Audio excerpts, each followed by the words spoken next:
I don't know if they're going to be good tips. I have some tips, then you'll figure out if they're good or not. But before we get to those, there's this, thank you, they're a bit late, but yeah, thank you. There's this obvious disclaimer. I thought it was an obvious disclaimer. I'm sharing my experience working 503 days on open source. It's my experience. The things I'm about to tell you, they only make sense under the context of my life, right? But apparently someone on the internet didn't get that. And so they complained and said, I mean, to me, these lessons feel very similar to the lessons learned working at a mid-sized company. Sure, and so I changed the name of my talk, but I couldn't change it here, but I changed it on the slides. So now it's 503 days working full-time on free and open source software. Lessons that I learned, I don't know it by heart. So it goes, lessons I learned, but that aren't necessarily unique to free and open source software, and that you might have learned, or might still learn, in some other personal or professional context, you know? So just keep that in mind, because I think it's important. So let's get to the lessons themselves, because hopefully in them you'll have some, even though it's subjective, maybe some things will apply to you in some form or another, hopefully. So we're going to be dividing the lessons in 4 broad categories or topics or whatever you want to call them. I forgot to start my timer already, so if I get late now, you know it's because the timer is not in sync. And so one category is going to be about getting a job in tech. The other category is going to be about managing your ego. Then we'll talk about interacting with users. And finally, we'll talk about working with large code bases that don't fit inside your head. So let's get started. Let's talk about getting a tech job. Now, there's a very interesting concept or a very interesting idea that probably you've all realized by now, but that is everything you do online acts as a banner for you. It's free publicity. It can be good publicity or bad publicity, but it's there. So if you want, well, make sure, try and not use it for bad publicity, but if you want, you can use it, you can try to use it for good publicity. So this job in particular, I found out about it from Twitter. And if I hadn't been on Twitter, or if I hadn't been active on Twitter talking about Python and sharing some Python tips, I probably wouldn't have gotten this job. So bear that in mind. The internet is a very good resource, so you can find some interesting opportunities there. And the other thing is that luck is not 100% random. There's a part of luck is random, but there's things you can do to increase your luck. And it's very easy to understand this, because I'll ask you this. Who's more likely to get lucky? The person that stays all day sitting, watching TV, or the person that gets out of the house, moves around, talks to people, is nice to people? Who's more likely to get lucky in some way or another? The person that moves and does things, right? You're more likely to meet someone that's interesting or that might help you in the future if you sit at a random table at PyCon with people you don't know. That's more likely to bring you luck than if you just sit alone in a corner where no one can even see you, right? So part of luck is completely random, and part of luck you can work for it, so you can increase the chances of getting lucky, all right? So I find this a very powerful idea. I like, when people ask me what's my favorite quote, I always say that my favorite quote is, luck is what happens when opportunity meets preparation. I like this a lot. So this is about the non-random part of luck. So this is what I had to say about this area, this big area. Now I want to talk about managing your ego. And this is not about removing your ego. It's about keeping it in check. So just make sure that your ego doesn't get in the way of getting your job done. And again, this is personal. For many reasons, I have a very big ego. And I was told that when I was little, I was unbearable. So I apologize for that. I think I'm reasonable now. But so so let the record show that someone in the audience laughed when I said that now I'm bearable. Okay, so maybe not for Steve, but hopefully for other people, I'm bearable. I laughed because I was the same at your age. Okay, so now we understand each other. And so it's about managing your ego, making sure it doesn't get in the way, right? And the reason I'm saying this is because as soon as I joined the company, this wasn't a mid-sized company like the random internet person predicted or guessed. There was 4 of us. And when I joined, I was very well aware that I was going to be, for the first time in my life, I was going to be the worst Python programmer in the room. And don't worry, I was the best one before because I was the only one. So by definition, I was the best, right? So for the first time, I was going to be the worst Python programmer. And if, on the one hand, maybe that can hurt my ego a bit because I know that, and this is silly, but if it hurts because now I'm not the best, at the same time, it's perfect because if you're surrounded by people that can pull you up, that's when you learn the most, that's when you grow the most. So I knew I had to take this opportunity to learn as much as I could.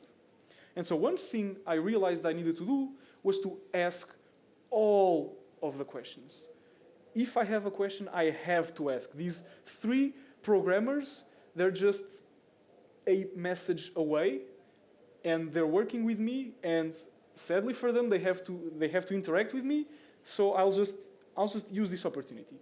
And one other thing, and in particular one situation when this was very important, was in code reviews, right? Code reviews.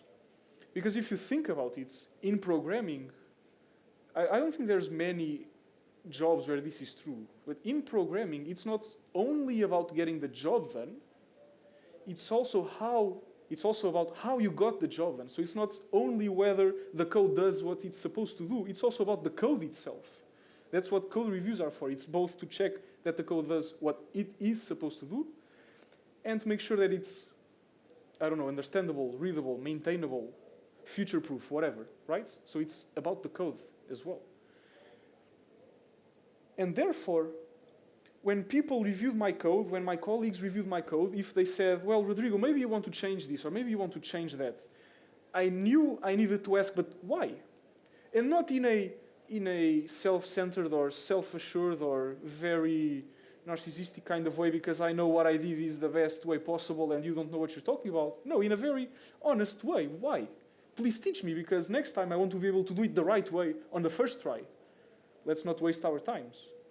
Sorry, English is difficult. I only know Python. So that was it. And the reverse is also true. If people are writing code and if I get to review their code, if something doesn't make sense or if something looks new to me or if there's a new construct or a new method or whatever, I can ask why. You know, they can help me learn. And one other thing is, even if you feel like you're working with people that are better than you, sometimes they'll miss things. So even if I think I see something I think it's obvious, I feel like this is the obvious way to do it. But my colleagues, they're not Dutch, so maybe they missed it. And so I'll ask, why didn't you do it this way? And then one of 2 things typically happens.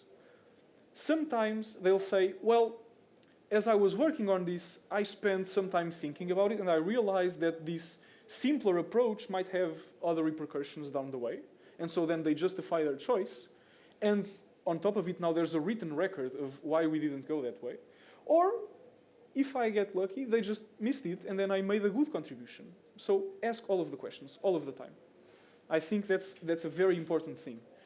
One thing I like, I've heard many intelligent people say this, intelligence is not being afraid of asking questions. Or it's not, if you ask dumb questions, quote unquote, you're not stupid because of that. Intelligent people are not afraid of asking questions. Now, I'm not saying I'm intelligent, I'm just saying that I ask questions, right? So be careful with the way the implications go. And then, along with the ask questions, embrace the feedback. If people are suggesting things, if they're asking for changes, or if they're asking their own questions, I have to be open to a dialogue and explain my reasoning or be open to better suggestions if my goal is to grow. And I was trying to do that. I was trying to learn, so this was my mindset. If you want to do something else, maybe you don't want this mindset, but I think it's useful. And now I'll show you something interesting.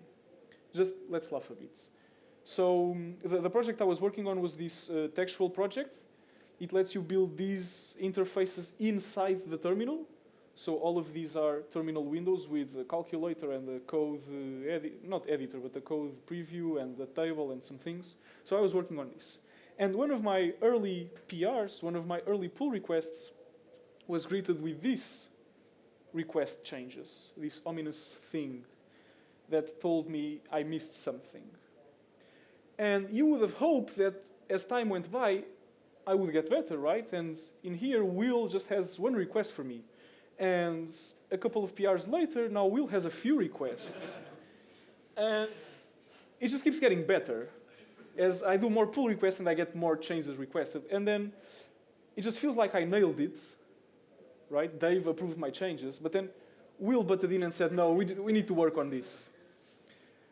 But it's actually, and it's just part of the process. You get plenty of pull request changes. And again, this is maybe the other side of the coin of, if I weren't making any pull requests, I would have gotten 0 changes requested, right? If I did 0, then everything I did was perfect.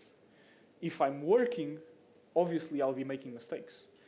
And I'm showing you my side of the coin, but obviously my colleagues, they also have these changes, these request changes, or they have. Can we switch to Portuguese? Maybe it's easier. I also asked them to change things. I asked Will to change things and my other colleagues. And it's part of the process, right? Because everyone makes mistakes. And it's everyone has said it, everyone has heard 10, 20, 30 people say it, but I still, I felt it. I felt how useful this sentence is. Everyone makes mistakes. And it's reassuring because I made plenty, right?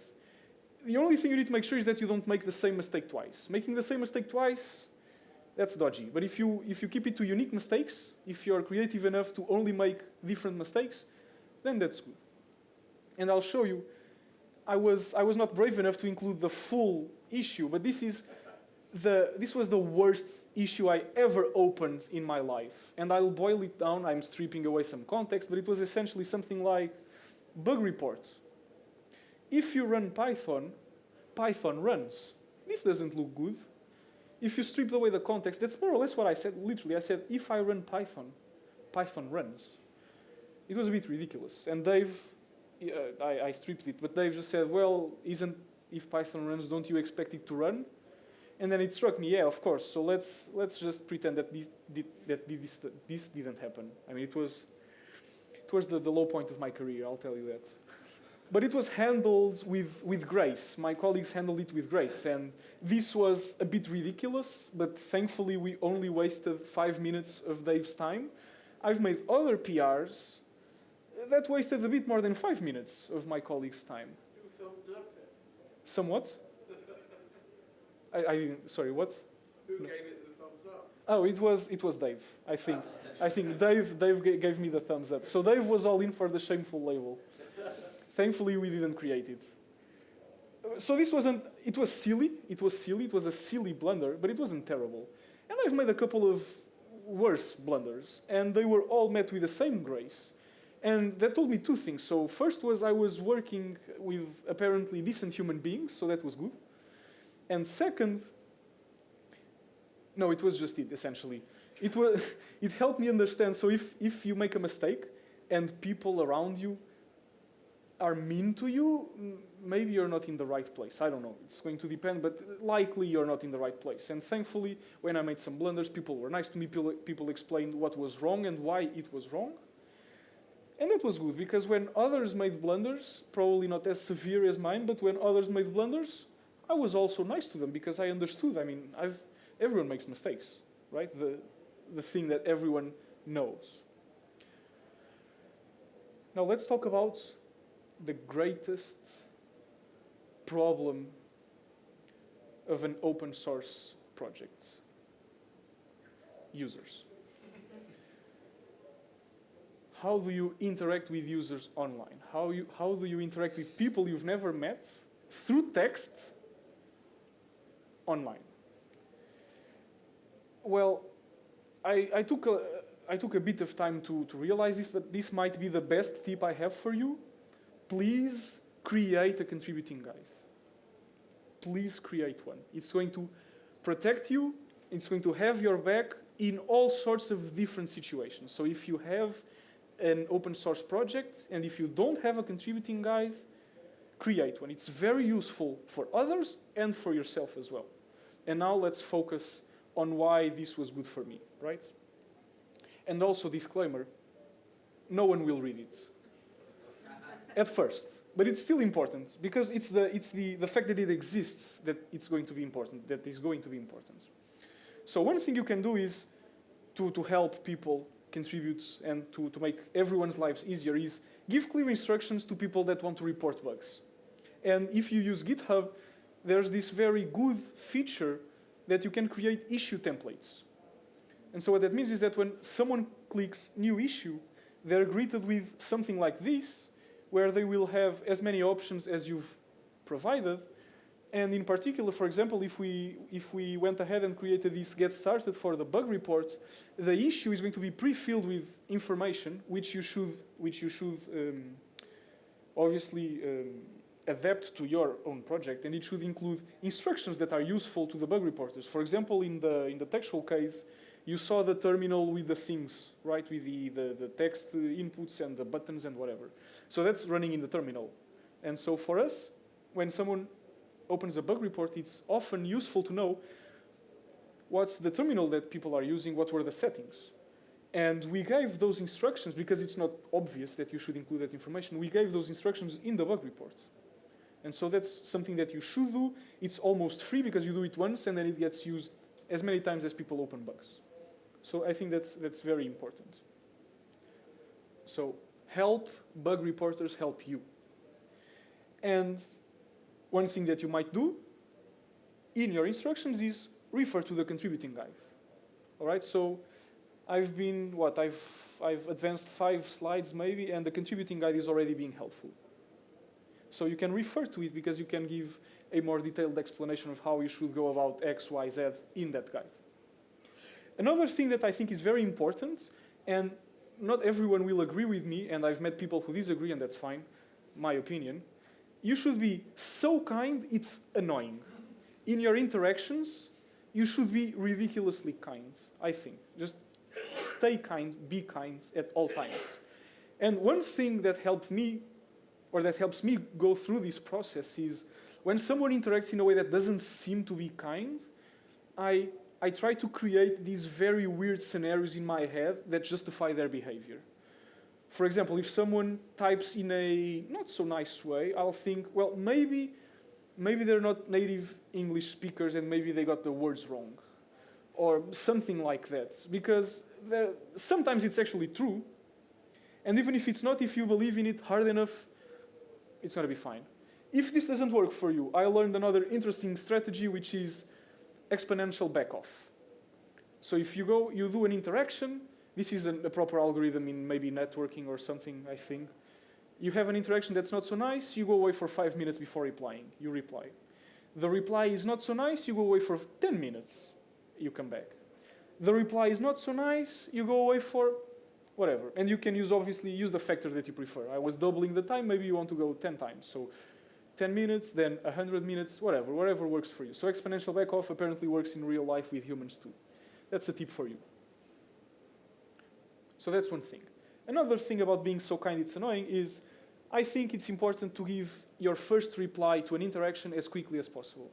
So if someone opens a pull request or an issue, I think your first reply should be as soon as possible. Even if it's a huge pull request you can't review right away, even if it's a huge bug report that doesn't look right or whatever. Your first reply should be quick. And if you're busy, which you probably are, that's fine. You just say, thank you for your time. I'll get back to this as soon as possible. And I think it's enough. It's enough because it tells the person that spent their time opening the issue or the pull request, it tells them, okay, I've been seen, I've been acknowledged, and I understand that this person has a lot to do, and they'll get to me when possible. Because there's nothing,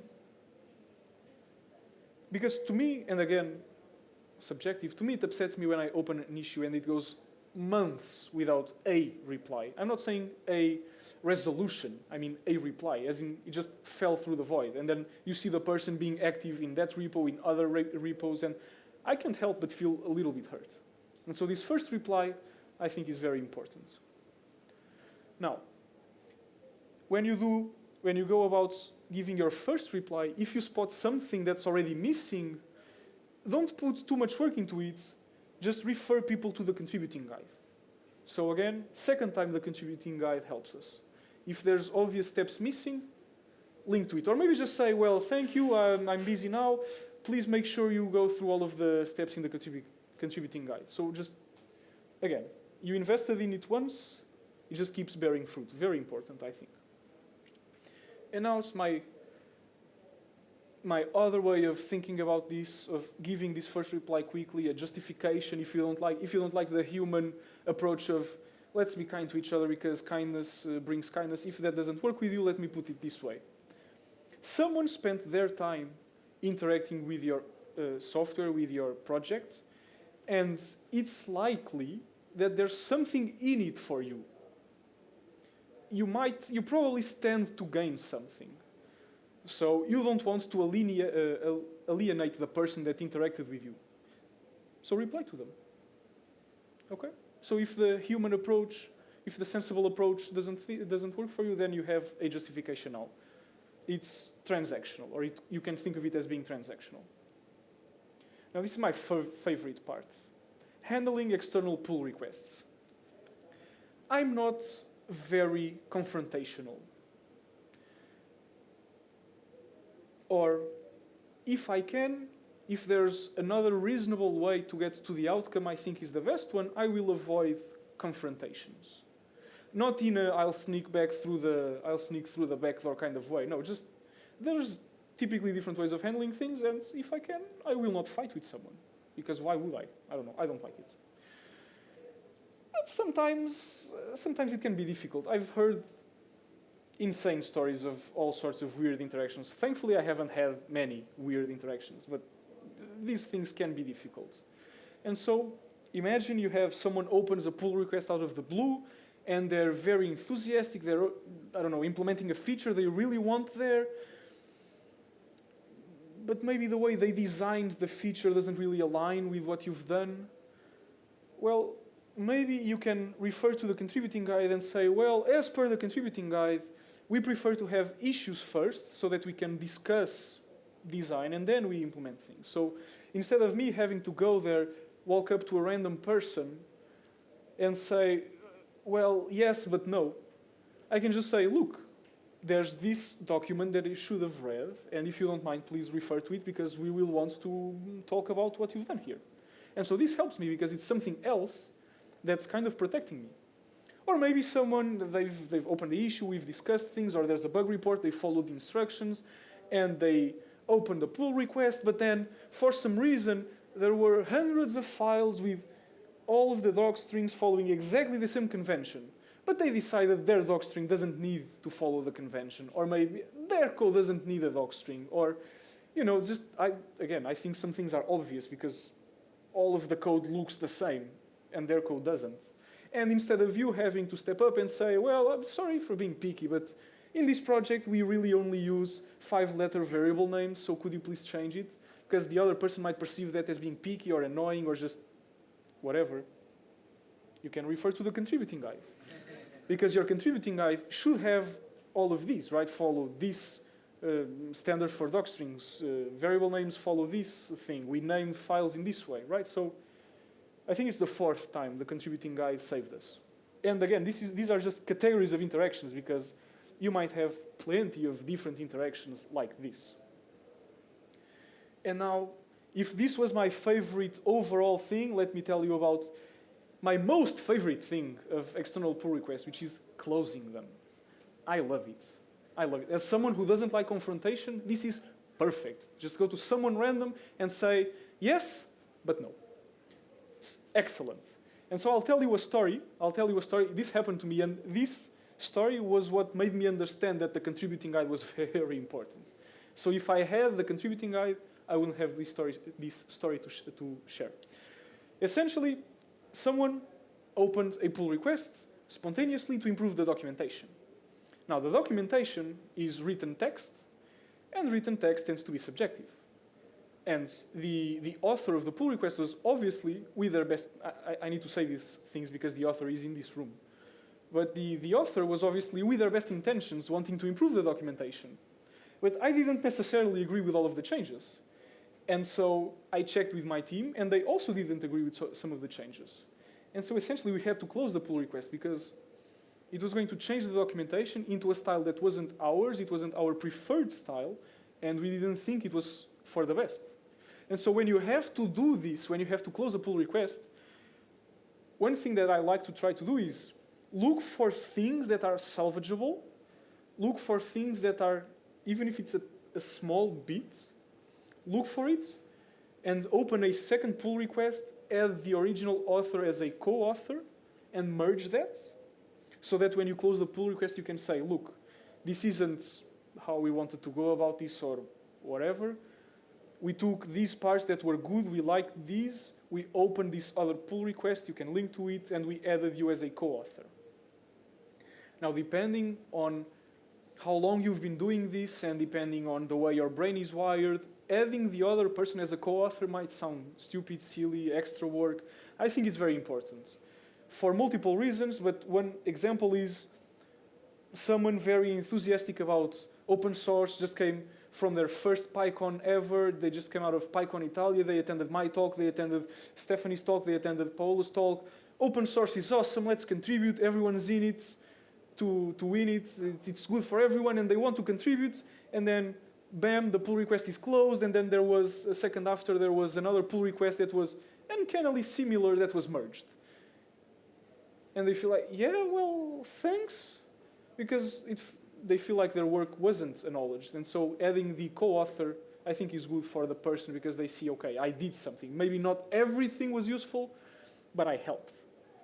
So that's one thing. Try to think if you can save something.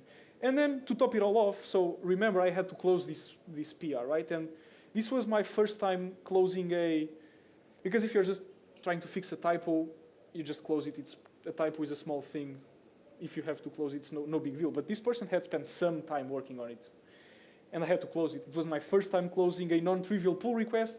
And so I wrote this big paragraph saying, I'm sorry, but this doesn't go with the way we think documentation should be written, blah, blah, blah. And then, so the blah, blah, blah. When I wrote it, I meant it. But I'm not going to say everything.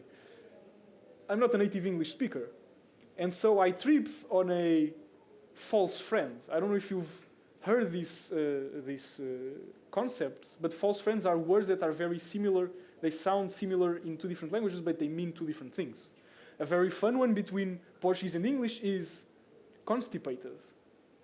So in Portuguese, to be constipated, well, the thing that looks similar, eu estou constipado, I'm saying that I have a cold. And so you can imagine little kids walking up to the teachers and saying, I'm constipated, for example. This happens a lot. So this is an example of a false friend. It wasn't the one I tripped into. But essentially, I was trying to be apologetic for closing the PR, and I managed to insult the author. So that was interesting. And thankfully, both the author was nice about it, but I managed to edit the issue because Will, so the guy that was one of the guys that was working with me, said, well, Rodrigo, I don't think you want to use that word. And so I looked it up, and definitely wasn't the word I was looking for. That was fixed. Now we're friends, so everything's fine. So that's it. Now let's talk about working on a big code base. And big depends on you. But for me, I was working on a very big code base. I couldn't keep all of the details inside my head. I didn't know how everything worked. There's files I have never opened yet. There's things I have no idea how they work. There's things I kind of have an idea, and there's things I understand. So how do you work on such a big project? Whenever I had to write code, there were 4 things I always kept in mind. And this was especially relevant when I was implementing features, but also when you're fixing bugs. So the 4 things, the Zen of Rodrigo. What were they? Well, I should always think, what's best for the developer? The one that's going to use the code I'm writing. It's not what's best for me, because thankfully I'm being paid to write this, to work on this. It's the other people that will come along, what's best for them? So this was important. The next one is, what's the spirit of the issue I'm trying to fix? It's not what's written in it, it's what's the spirit. And this is difficult for me because I studied mathematics. And in mathematics, things are well defined. It either is or isn't. So issues didn't happen to be like this most of the time. For example, this is a good example. Take a look at this tweet. Someone said, here's some input, here's some output, write a function that converts the input to the output. Think about it for a second. Yeah? Here's the mathematician's answer. Right? As per the instructions, my function produces the correct output given this input. This is correct. But this is probably not the spirit of the tweet. Now, obviously, I also very conveniently removed some context from here. So this is not the spirit. And so for me, it was a big hurdle to sit down, look at an issue, read it, and then read between the lines. So reading the lines is already hard. Reading between the lines, that was a completely out of this world task. So very important. Think about the spirit. What's the point? Why was this written down? Why do I need to do this? The third point, I take the hit so that the developer doesn't. Annoying edge case, I don't care. I have to write it. Is it a very difficult task? I don't care. My boss doesn't care. I have to write it. Right? It's me. I have to take the hit so that it's easy for the people that will come along. And finally, I was very good at doing this the other way around. Am I preventing something reasonable from happening in the future? With my implementation, am I restricting behavior that might conceivably be helpful in the future? Maybe it's not in the spec, but are my choices now clearly blocking something that might come later? So that was a very interesting exercise for me. Think about this. To have to think about this. Another thing that I found very helpful was to take notes. So whenever I had to fight a bug, I would have to go deep into the weeds. I would have to figure out how things were working, where things were coming from. It was not always trivial. It usually wasn't trivial. And so one thing that helped me learn more about the code base as I went along was to take notes of some of the things I found, some of the interactions I finally understood, because later down the road, sometimes I would encounter a bug that was similar, and so my notes would help. Sometimes I would encounter a bug that was completely different, but the knowledge I had from this other bug was helpful, and the fact that I was writing notes was helping commit this to memory, and it also served as a reference that I could check later. Personally, I wrote them down. Maybe you want to record them with your voice, or you want to make drawings, or something that works for you. I wrote them down. And finally, an important thing that I found out about working on this big, large code base, and that I developed, was my personal pull request checklist. And I'll walk you through it, because I think this is one of the least subjective parts of this talk. So I think this is objectively helpful to the majority. So it all started with me reading an issue and writing some code to fix the issue. And after I've written some code, I need to ask myself, have I fixed the whole issue? Have I fixed the whole thing? Because sometimes I wouldn't. For some reason, I was very good at forgetting half of the issue. So make sure that I fix the whole thing. If I didn't, I would go back to the beginning. Let me reread the issue and write code to fix it. And if I had, I would run the tests, just to make sure that I didn't break something on the other side of the code, because the code base was so big that sometimes fixing something here would break something seemingly completely unrelated elsewhere. So running the tests for me was very helpful. And so I would run the tests, and after running them, I would run them again for good measure, just to make sure. So the next thing you do is you ask yourself, did I clean the prints I used to debug? Did I remove the imports that I no longer need? Did I remove random comments that I inserted as I was testing hypotheses?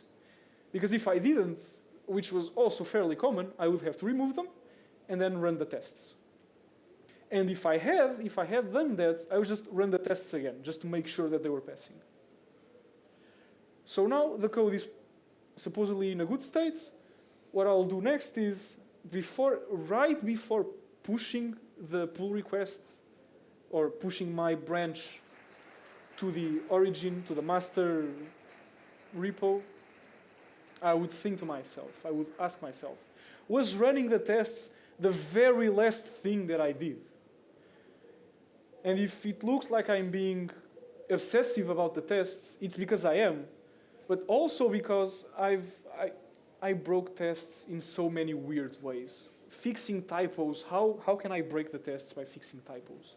How can I break the tests by deleting unnecessary imports? I did, if you can imagine it, I did it. And so I ran the tests one last time, and then I made the pull request. And if you want, you can take a picture, because I think this is my greatest gift to you, is this pull request checklist. And what I did next, and apparently this was actually helpful for me, was I opened the pull request in draft, as a draft, and I would review the pull request myself. Most of the time, I would find something I had missed. So I would review the pull request myself, make sure I was happy with it, make sure that CI passed, and only then I would request a review.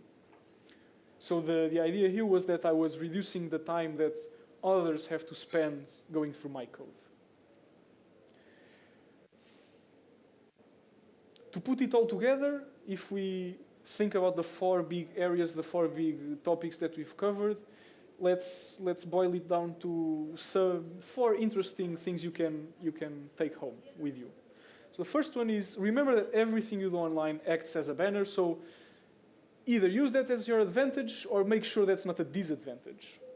The next thing is, be open to learning. Ask questions and make sure that you accept all of the feedback, and everything that's shared with you, make sure you accept it openly. Be kind with others, and make sure to add a contributing guide. It's going to save you, it's going to help you, it's got your back. And finally, run the tests. Just run them, please. One thing, this was supposed to be a non-technical talk. From a technical point of view, having tests was so helpful. So make sure you write some tests, because for me, it gave me confidence in my changes. Obviously, I would still introduce bugs, because that's what developers do, right? We introduce bugs. But it helped. It helped. Thank you for your time. Of these 4 things, I do 3, I eat 1. It's up to you to figure out which is which. And this QR code will take you to my website if you want to get in touch or check the things I've written. Thank you.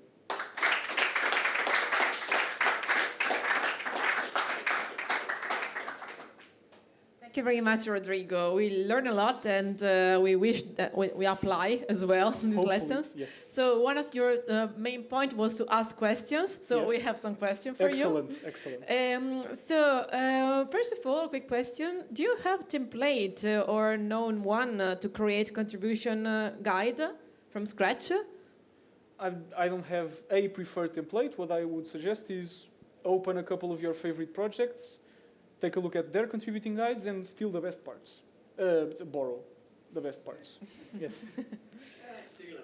Steal them straight Like away. an artist. Exactly.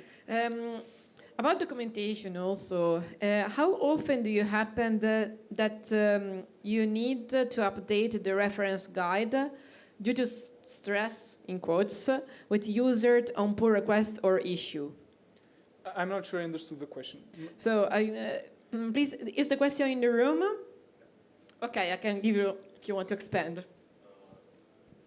Like if the contributing guide was not enough or didn't cover any specific case that you're having like stress with users in discussions on pull requests and issues, like it is a situation when the contributing guide is not helping you as you would expect, because you referred a lot to the contributing guide as a shield, and it's not actually shielding you, so there's a corner case like the tests where it's not actually helping you so much.